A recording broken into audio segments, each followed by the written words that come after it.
Magandang morning mga boss.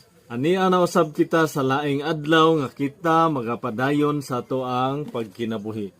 Mga boss, dalaygon gayod ang Dios sa kanunay niyang paghatag kanato sa tanan nga ato ang gikinahanglan. Labi na sa kusog kabaskog nga atong gikinahanglan aron kita makapadayon sa toang pagkinabuhi. Mga boss, mangutana ko ninyo, usa ka ba karon sa ningbati og depresyon? Nganong ma-depress man ang tao? Unsa man ang hinungdan nganong mubati og depresyon ang usa ka tao? Para nako, ang usa ka tao mubati og depresyon tungod sa mga kabalaka, anxiety o sa kahadlok. Ato akin hisgutan karon mga boss kung unsa ang kabubuton sa Dios o unsa ang gitudlo sa Dios kanato sa panahon nga kita mabalaka o adunay mga anxiety o adunay mga kahadlok. Ato ang basahon pag-una mga boss dinha sa Mateo Kapitulo 6 versikulo 25 ngadto sa 27. Tungod niini sultihan ko kamo. Ayaw kabalaka unsay inyong kanon og imnon aron kamo mabuhi o sa inyong ibisti. Dili ba mas bililhon pa man ang kinabuhi kaysa pagkaon ug ang lawas kaysa bisti? Tanawa ang mga langgam, wala sila magpugas ug mag-ani aron ilang tigumon sa kamalig. Apan giatiman sila sa inyong amahan nga tua sa langit. Dili ba mas bililhon pa man kamo kaysa mga langgam?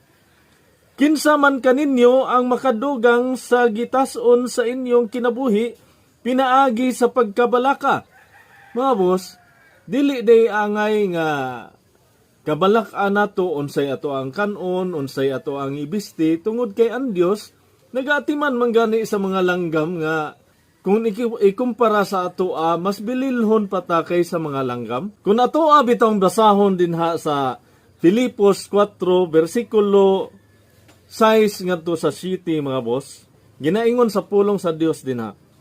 Ayaw kamo kabalaka sa bisan unsa, kundili pangayua sa Dios ang inyong gikinahanglan uban ang pagpasalamat sa tanan ninyong pagampo.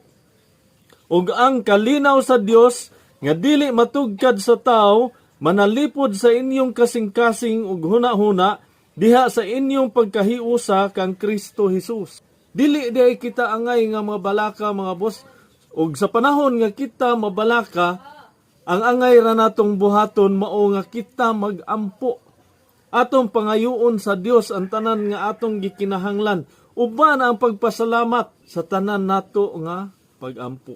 Ug kinahanglan nga kita sa ato ang pagampo mga boss, aduna kitay kinasing-kasing nga pagtuo nga kini ihatag gayud sa Dios. Kung ato bitong basahon dinha sa Marcos Kapitulo 11 versikulo 22 ngadto sa 24 ang ato ang basahon mga boss. Ang pulong sa Dios nagaingon. Miingon si Jesus kanila, salig kamo sa Dios og timani kini, makahimo kamo pagsugo niining bungtura, maalsa ka og maitsa ngadto sa dagat. Kung kamo walay pagduha-duha sulod sa inyong kasing-kasing, og nagtuo nga mahimo ang inyong gisulti, mahimo gayud kini.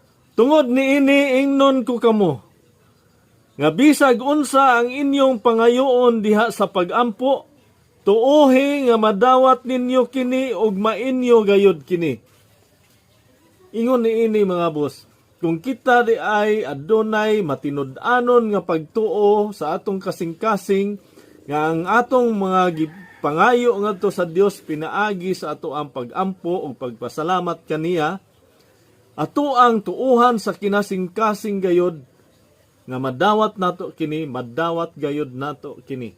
So kung aduna bitaw kitay mga pagampo mga boss nga wala pa nato madawat gikan sa Dios ang katumanan niini, basin og wala pa mahingpit ang ato ang pagtuo o kinasing-kasing nga pagtuo nga kining mga butanga madawat nimo. Kinahanglan nga mahingpit ang ato ang pagtuo dinhi sa ato ang kasing-kasing mga boss nga ang ato ang gipangayo sa Dios pinaagi sa pagampo iyahang ihatag kanato sa walay pagduha-duha. Madawat gayud ay nato kini mga boss, mao kini ang giingon sa pulong sa Dios. Ug ang Dios nagaingon sa iyahang pulong diha sa unang Juan 1:9 nga siya matarong ug matinumanon sa iyahang saad. Sa panahon nga kita moduol kaniya maghinulsol sa tanan natong mga sala, siya nga matarong ug matinumanon sa iyang saad, mopasaylo gayud sa tanan natong mga sala ug maghinlo sa tanan natong mga kalapasan. Ug dili lang kana mga boss, magtuman usab siya sa iyahang gisaad nga sa panahon day nga kita kinasing-kasing nga magtuo nga madawat nato ang tanan nga atong pangayo pinaagi sa pagampo, ihatag gayud kini niya mga boss. Mao kini ang iyahang gisaad sa iyahang pulong. So nganong mabalaka man kita, ginaingon pa sa pulong nga ato ang gibasa kaganina nga kinsa ba kaninyo'y makadugang sa inyong kinabuhi pinaagi sa inyohang pagkabalaka. Angay nato kini nga hinuklugan mga boss, o angay nato kining hinuktukan. Angay nato kini nga hatagan og consideration sa ato ang pagkinabuhi kung kita man gani nibati og depresyon tungod sa mga kabalaka. Ug kung kita man usab may bati og depresyon tungod sa kahadlok, unsa may angay natong kahadlokan mga boss? Nagiingnan naman gani kita nga dili kita angay nga mabalaka. Kung ang ato ang kahadlok mahitungod sa kamatayon o ang ato ang kahadlok mahitungod sa mga tao nga nagpasipala kanato, ato na kanang hisgutan sa miagi natong hisgutanan mga boss. Kung nganong dili kita angay nga mahadlok. Ngano gani nga mahadlok ang tao? Kung ato bitong basahon dinha sa unang Juan kapitulo 4:18 mga boss, ang kahadlok may kalabutan sa silot.